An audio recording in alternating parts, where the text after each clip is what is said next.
En el siguiente video les vamos a explicar cómo, mediante el uso de enzimas de restricción, se puede identificar el polimorfismo de nucleótido único para el diagnóstico del Parkinson.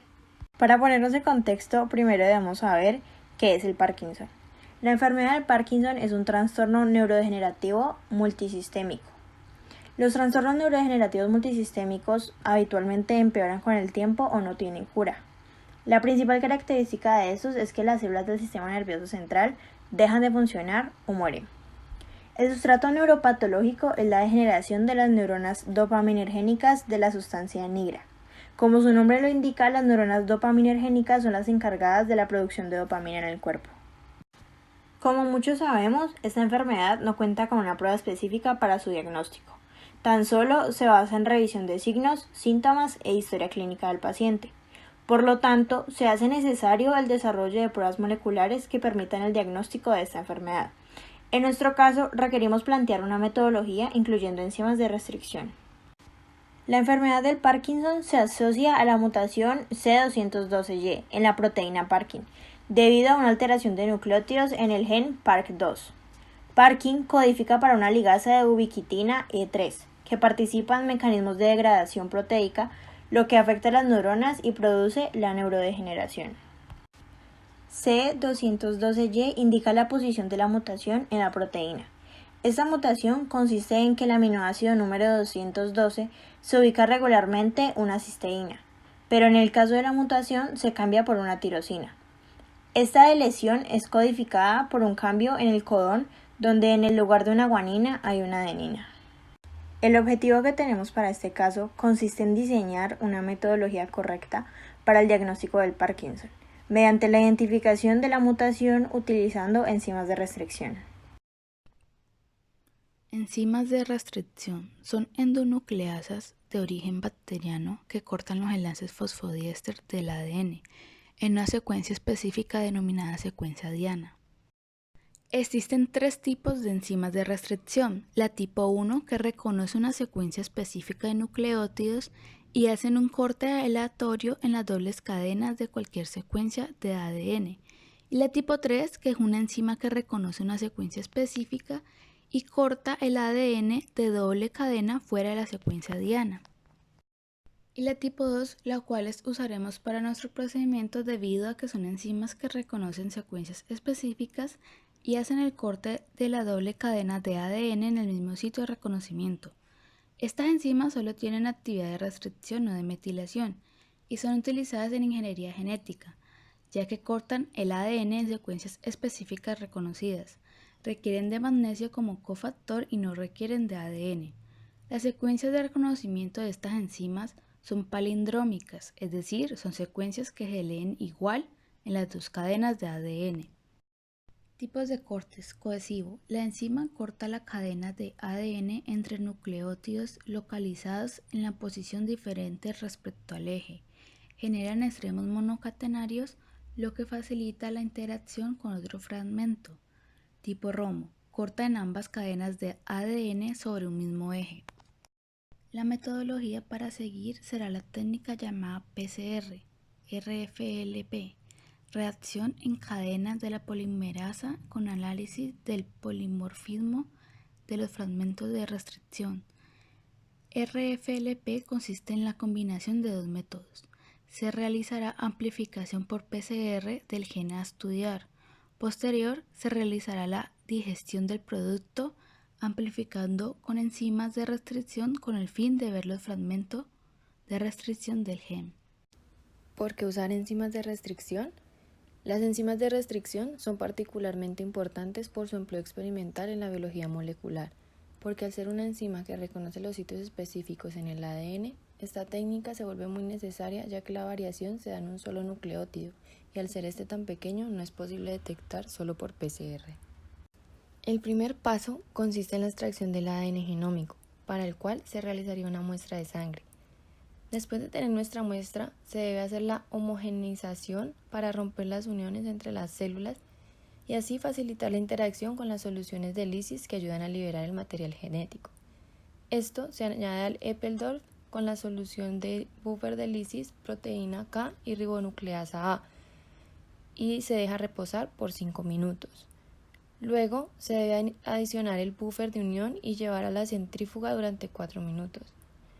Posteriormente, se adiciona el buffer de lavado para separar el ADN de las proteínas y los demás restos que puedan haber, y se debe centrifugar por 1 minuto a máxima velocidad. Por último, se agrega el buffer de elusión para centrifugar por 1 minuto y que el ADN quede en el fondo del Epperdorf purificado y listo para usar. Cuando se obtiene el ADN purificado, se procede con la amplificación por PCR. La PCR es una reacción enzimática in vitro que amplifica una secuencia específica de ADN durante varios ciclos repetidos donde la secuencia blanco es copiada. Su objetivo será amplificar el exón 6 donde se encuentre la variación en el gen, exactamente en la base 768. Esta base regularmente es una citosina, pero cuando se presenta la mutación es cambiada por una timina, lo cual hace que la codificación de la proteína en la posición 212 tenga una tirosina en lugar de una cisteína. Para esta reacción es necesaria la Taq polimerasa, los cebadores, el ADN molde y nucleótidos. Los ingredientes se colocan en un tubo junto con los cofactores que necesite la enzima y se somete a ciclos repetidos de calentamiento y enfriamiento que permiten la síntesis del ADN. Entonces, primero al ADN molde se le hace la desnaturalización a 96 grados centígrados. Esta reacción se calienta bastante para separar o desnaturalizar las cadenas de ADN. Esto proporciona los moldes de cadena sencilla para continuar con el templado, el cual se hace entre 55 y 65 grados centígrados. Aquí la reacción se enfría para que los cebadores puedan unirse a sus secuencias complementarias. Y por último, la Taq polimerasa se encarga de hacer la extensión a 72 grados centígrados. Para esto, la temperatura de la reacción se eleva y así la enzima extiende a los cebadores y sintetice así nuevas cadenas de ADN.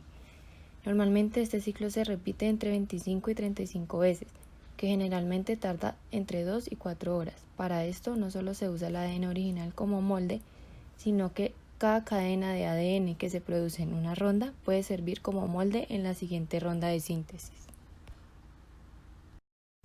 Posteriormente se hace una digestión por enzimas de restricción. Esta digestión consiste en añadir a la muestra amplificada, es decir, al resultado de la PCR, una enzima capaz de reconocer la mutación en la secuencia de ADN.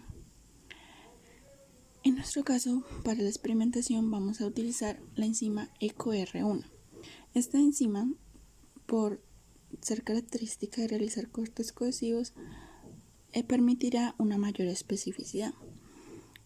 Entonces, si la enzima está destinada a reconocer la mutación, es decir, que en la secuencia de ADN, ella en vez de reconocer la secuencia ACA, que sería lo natural, es decir, el alelo silvestre sería C, ella reconocerá la mutación, que sería T, es decir, la secuencia a reconocer sería ATA. Al reconocer esta secuencia, ella activará su restricción, es decir, en ese punto ella cortará la cadena de ADN.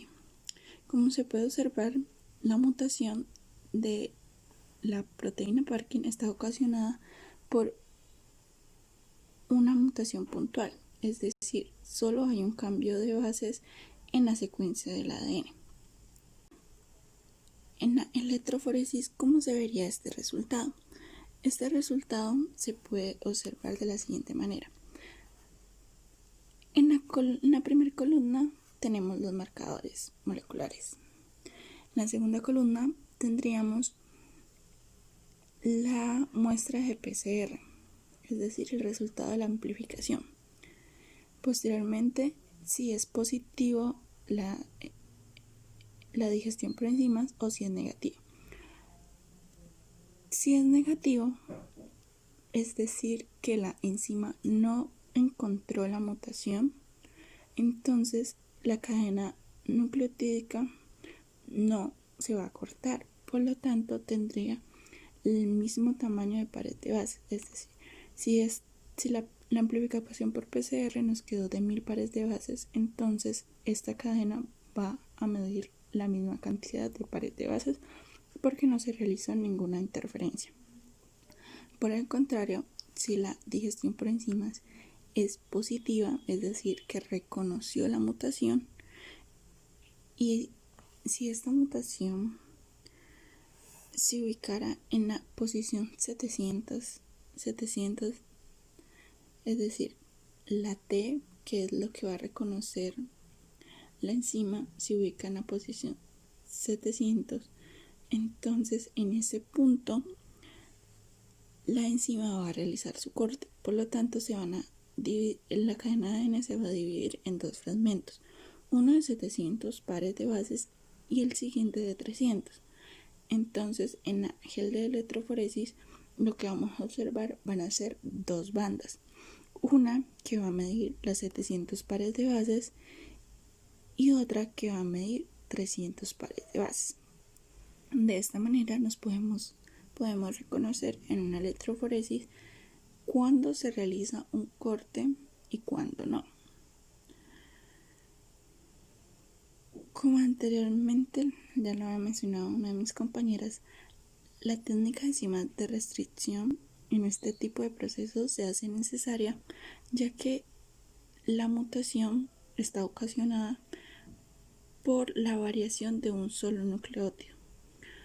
Al ser tan pequeña esta variación, no es posible reconocerlo solo por PCR, sino que se necesitan de las enzimas para que realicen el corte específico. Las ventajas de este procedimiento es permitir identificar las pequeñas variaciones en la codificación, son muy específicas, reconocen las secuencias palindrómicas, lo que permite mayor especificidad, y permiten una mejor visualización cuando las mutaciones son puntuales.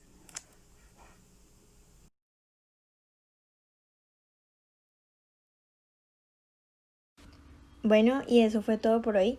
Si tienen algún comentario, duda o sugerencia, déjenlo en la sección de comentarios. Gracias.